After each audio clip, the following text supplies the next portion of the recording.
Media India's Nick Harper joins us from Washington, D.C. with more updates.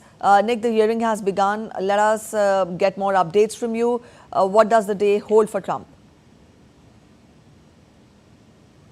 Well, Priti, we are expecting an opinion from the court in about an hour's time. They heard this case back in April. At that point, it was an opportunity for both sides. The prosecution, led by the lead prosecutor Jack Smith, and Donald Trump's lawyers to argue their respective cases.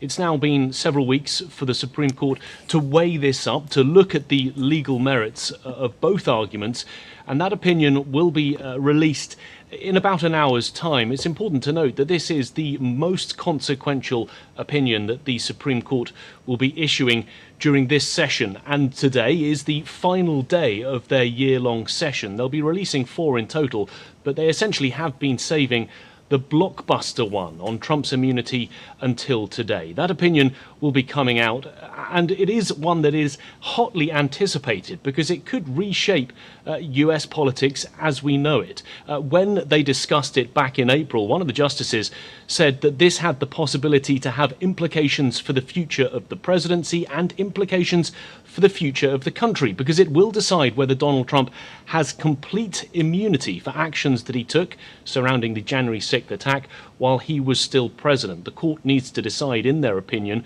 whether he had immunity because he was a president acting in an official capacity, or whether at the time he was essentially a private citizen acting in a revenge capacity because he felt that he had unfairly lost the election and that he instead had won it. So they need to decide this, and what is decided by the court will have legal precedent for potentially years and years to come.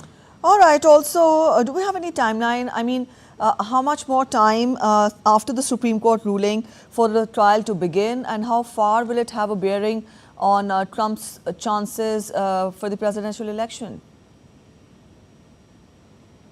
Well, in terms of the court case itself, it will have a huge implication on the timeline of that. If they were to rule that he has complete immunity from prosecution, that effectively scrubs the trial. That is something that will no longer take place. It was meant to start back in the beginning of March, but was delayed because of Trump's appeal to the highest court in the United States. If they say, however, that he has perhaps partial immunity, that some of his actions were considered to be in official capacity, then we would still go ahead with the trial, but it is likely to be heavily delayed, potentially until after November's election.